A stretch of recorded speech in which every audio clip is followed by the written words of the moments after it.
I'm Brian Van. I'm here today with the founder of Knox Armor in the UK, Mr. Geoff Travell. Geoff has an amazing history in motorcycle protection, arguably more history than any single person out there. Can we talk a little bit about how this all started? Absolutely, yeah. I mean, in the 1980s I was a road racer, held an international license, which in those days meant you could ride everywhere in what is now MotoGP, but was just World Championships then. So you could pretty much go everywhere. I mean, it's crazy to think like it, but you know, a guy with a bike and a van could turn up to a Grand Prix. If you qualified, you'd get qualifying money. If you finished the race, you'd get bonus money for finishing the race, and you could walk away with a few quid in your pocket. Right. Certainly enough to build your engine for the next race. Let's talk now about how the first back protector came to be. Right, well basically I was a road racer, got badly injured and was laying in hospital thinking, you know, I can't keep doing this. In those days I was an upholsterer, a furniture maker, which paid for my racing. And I was lucky enough to know Barry Sheen, who after his 1975 crash at Daytona, where he skinned his back, he used to use a cushion from his mum's sofa under his leathers. That's pretty interesting. And so I just figured, hey, you know, I'm hurt, I make furniture, Barry Sheen used to use a cushion, maybe there's a link here. So when I got out of hospital, I contacted our local foam supplier, came up with the best packaging foam that we could have, and developed the first back protector, which was what we call body moulded. So a cast taken from my body in a racing pouch, and we thermoformed that. Where was the first back protector made? When? 1981. Back 1981. 1981. And you were literally hand making each and every Oh, one of these. absolutely, yeah. I mean, the first one, the first cast was just taken of me sitting on a bike with plaster of Paris all over my back. That's interesting. And then a fiberglass mold taken from that. And this spawned a couple of other products too, one of which is going to be familiar to everybody. Chestguard. Yeah, Way back absolutely. in what, 81 again, Yeah, Chestguard. absolutely, yeah. Explain this one. Well, this one was the first knuckle guards. In those days you didn't have any protection in your gloves. You just had a leather glove, and a lot of the riders just basically wanted knuckle protection. So you would literally put your glove on, put your fingers through, and wrap it round, and that sat on top your leather glove. First knuckle guards. Look how far we've come today. Look how far we've come today. Now, you know, when you look at our Android and you look at that, but actually it's doing the same thing. Yeah, no, absolutely.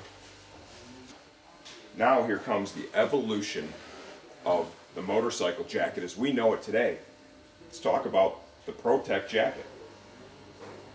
Well, all this came from because when we first started selling armour, we were selling it to the racing fraternity, which actually A, is not a big market, and B, they don't want to pay for it. So we realised after a few years that we've got to go mainstream, and approached all of the top UK manufacturers at that time, and they just thought we were mad. So we developed our own jacket, the first jacket that ever had body armour in, which is the Pro-Tek Elite. It is 30 years old, it is a bit tatty, but you know, It's history though, it's where it came, it's where all this that we do today, where it's all come from. And we were lucky enough to win an industry award for the first two-piece protective suit, and after that, everybody that had laughed at us came and asked for armour. So we then really started focusing on being an armour brand. Okay, now we're going to move on to back protection that looks a lot more familiar to those of us that have used it. This is your first CE certified back protector. Yeah, this is the first one when we changed the name from Protec to Knox. That's 1995, so when the C regulations first came out in 95, there was only one level. So this was just a CE certified back protector. You recently reacquired this piece and retested it after how many years? Well. 85 till, Yeah, absolutely. I'm sorry, 95. 95 until 2015. It's 20 years. 20 years. The guy came into the shop here with this back protector and this back protector, and unbelievably, after multiple crashes, they still work to exactly the same performance level as they did when they were made. CE level 1 right there. Yep. This one passed. And now here's what's really interesting. This one was introduced in what year? 2000. In 2000. This passed CE level 2 after 15 years of use, crashing, and storage. Absolutely. I mean, when it was made, there was only one level of the CE certification. Since that, when we introduced the back protector standard, it was then level 2. But this passes level 2 before the level 2 standard Even existed. Yes. Which is very interesting. Very good, yeah. Now we're going to close this up with a very stark contrast. Here is Geoff's first piece when he was Pro-Tek, made in his garage, 1981.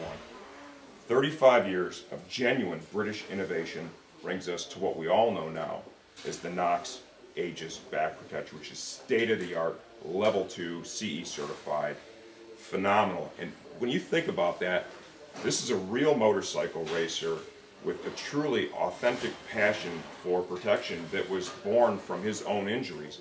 His pins in his elbow, damaged vertebrae in his back, which led him to believe there would be a better way forward and a way to protect not only himself, but other riders throughout the motorcycling sport and industry.